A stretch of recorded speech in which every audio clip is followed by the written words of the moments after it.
Okay guys, welcome to the first lesson in Unit 5. This is Functions is Unit 5. We have 5 different lessons that we'll be doing. This is for Lesson 1. Lesson 1 is just learning about functions and how we can tell if something is a function or not. Okay? So the first thing we want to talk about is what is a function. So you need to kind of make some notes up here. So you're going to cross this out and make this a capital A. Okay, so instead of in a function, I want this sentence to start out with a function, and then we're going to kind of throw something in here, and we're going to say is a relation where, okay, and then comma. So a function is a relation where each input and an input, oh, I can't spell apparently, input, and the input is simply x. So if we're talking about an ordered pair, that first number, that x is our input. Okay, so a function is a relation where each input has exactly one output, and our output is just our y. Okay, so you can think of it kind of like a vending machine. So if I input the button A1, if I push the button A1, I should get out one type of candy bar or one type of chips or whatever. I push A1 and I get out Cheetos, okay? And every time I push A1, I should get out Cheetos. Now, if I push A1 and I get out Cheetos, that's a function every time. But if I push A1, all of a sudden out comes Doritos instead of Cheetos, then that's not a function because it should only have one type of output. Okay, it shouldn't be mixed up. There shouldn't be Cheetos and Doritos and Cheetos and Doritos. That doesn't work, okay? So let's talk about how to tell, first of all, let's talk about what a relation is. A relation, and we're just going to kind of write this up here at the top of our notes. A relation is just a set of ordered pairs. Okay, and those set of ordered pairs can be written in lots of different ways. They don't have to be written as an actual ordered pair like these are right here. A set of ordered pairs can be shown to us in a table. It can be shown to us in a mapping diagram, on a graph, or even as an equation. Okay, so we're going to talk about all these different types of relations, and we're going to determine if it's a function or not. So let's start with tables. The way to tell if a table is a function or not is to check that each x value, or your input, each input, is assigned to only one y value or output. Okay, output, input, x, y, those are just kind of, you can change them around. Okay, so over here we've got these ones are functions, these ones are not functions, and we're just going to talk about how we know they are and how we know they aren't. So again, x is our input and y is our output. We're just going to write those in here really quick. Okay, so in order to tell if a table is a function, we want to concentrate on the x column. Now remember, if a table is horizontal, we would be looking at the x row. In this case, it's the x column. If all of these x values are different, okay, then it's a function. So if they're all different, meaning none of them repeat, then it's a function. Okay, and one thing you want to note is that it's okay for y to double. Okay, it's okay for it to repeat. It's just not okay for x to repeat. Okay, so that's when it is a function. When it's not a function, one of these x values are going to repeat. So you can see right here, I've got here's my x column. I've got a 2 and another 2. And as I look across, I can see that they're assigned to different outputs. So this is just like the vending machine I was saying. Okay, I press A1 and Cheetos come out, but then the next time I press A1, Doritos comes out. Okay, that doesn't work. That's not a function. So when they repeat and have different outputs, it's not a function. Okay, so so this would be if they repeat, it's not a function. Okay, so if they repeat, it's not a function. All right, now let's talk about how to tell if ordered pairs are a function or not. So again, we're still looking to see that each x value has only one y value assigned to it. And normally ordered pairs are written just like in a straight line, but sometimes they're written like this. And when they're written like this, it's super easy to tell if it's a function or not. So I need to remember that when I have ordered pairs, the first number is the x's and the second number are the y's.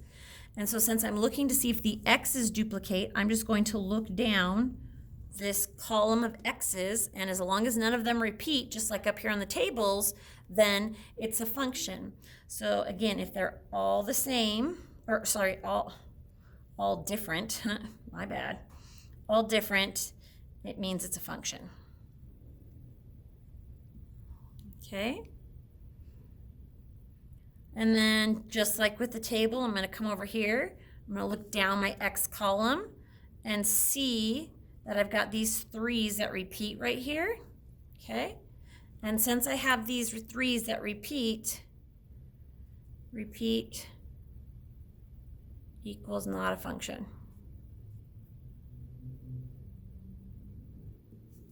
Okay. So tables and ordered pairs are super easy to tell. You just have to see if they repeat. If they don't repeat, then you're good. Now, if you have ordered pairs that are kind of like in a line, so let's just kind of turn this. Let's say I've got a relation or a group of ordered pairs that look like this.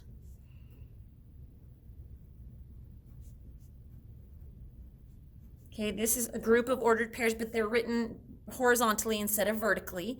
What I want to do is check to make sure these first numbers don't repeat. Okay, remember the first number in every ordered pair is the x value. And so you need to double check that the first numbers aren't repeating when they're like this. Okay. Okay, let's talk about a mapping diagram. So a mapping diagram is sort of like a table. It's got the x values on the left and the y values on the right. But the only difference is that they don't write repeating numbers. Okay, so you can't just look down the column and see if they repeat. The way they show repetition is by the arrows.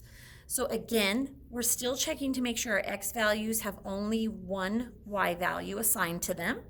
And the way to do that is to look at the arrows that are coming out of the x values. Okay, yes, I purposely meant to cross through the numbers. I'm looking at the arrows that come out. Okay, so only one arrow leaves the x value.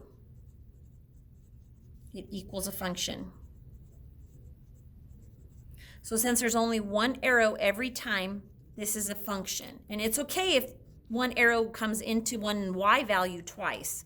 Okay, this is okay. It's just that 2 can't leave the x values. So these are just ordered pairs in case you're wondering. Like this is the ordered pair 1, 6. This is the ordered pair 2, 7, 3, 8, and 4, 8. Okay, so if I was to write all those ordered pairs out, you'd be able to see that none of the x's repeat themselves. Okay, now the opposite is when it's not a function, you can see that I have 2 arrows leaving one x value. So because there are 2 arrows leaving one x value, that makes this not a function. So more than 1, and the reason I write more than 1 is because sometimes there could be 3, 4, 5. So more than 1 arrow leaves x value, it's not a function.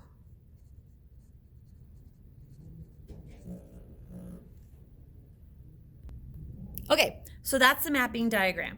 Now let's talk about how we tell graphs are a function or not. So the next page, graphs. All right, graphs are a little trickier, but they're still easy, just like the other ones. It's the harder of the 5, even though it's not hard, if that makes any sense. All right, so the reason why they're a little tricky is probably because you're going to learn something new right now.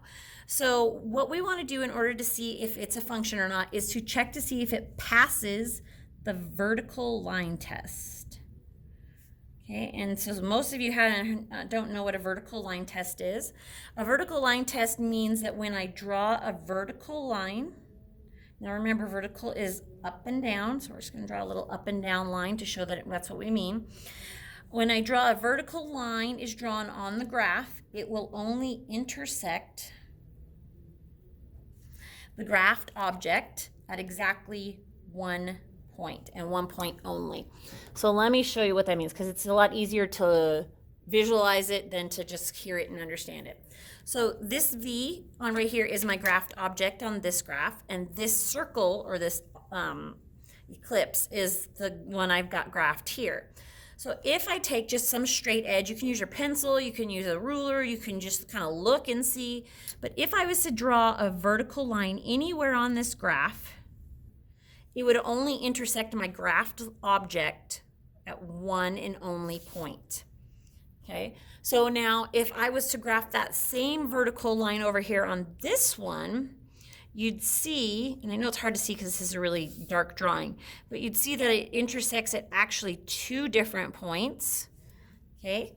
And so that's the difference between a function and not a function. If I draw a vertical line, it should only intersect my graphed object at 1 point and 1 point only. So here, this one is a function, this one is not. So if vertical line crosses at 2 or more points, it's not a function. Okay? 2 or more points, it's not a function. Okay. Here we go, equations. All right. So if your y value is squared or raised to the 3rd power, or raised to the 5th power, or raised to the negative 5th power, raised to any power other than 1, which we just write like this. This is y to the 1st power. We just don't write the 1 up there. Okay, anything that looks like this, it's not, it won't be a function. Okay, it's not a function if it's got y squared, or y to the 3rd, or y to the 8th, or anything like that. If the equation is in the form of x equals any number, it also won't be a function. So for example, x equals 2. Okay, this is not a function. The reason this is not a function is because of this. If I was to graph x equals 2, this is what it would look like. So this is my y-axis, and this is my x-axis. Okay. X equals 2 is going to be about right here. Okay, this is x equals 2. And if I was to put a vertical line test right there on that line, if I drew a vertical line right there, I would intersect that line at every single point, which means that it crosses at 2 or more points. Okay, and so it's not a function. Now you can have something like y equals 2. And that's because if I was to graph y equals 2, it would look like this. So here's my y-axis, here's my x-axis. Y equals 2 would be right about here. And it's a horizontal line, and every time I did a vertical line test, I would only intersect that at 1 point. Okay? Another thing to note is it's okay to have x squared. X can be squared, or cubed, or whatever. It's just y that can't, okay? Y cannot, but x can, okay? All right, so now what we've got are these practice ones down here. I'm just gonna take a couple of them and kind of explain to you if it's a function or not, and then you need to do the rest and then make sure I see them, okay? All right, so I'll do the first row up here, and then you'll do the rest. Okay. Actually, I'll do these and you'll do those. That makes more sense. Okay, so this graph, this table right here is not a function. And the reason is because we have double negative 7s. Okay, remember negative 5 is completely different than a positive 5. If this was negative 7 and this was positive 7, this would be a function.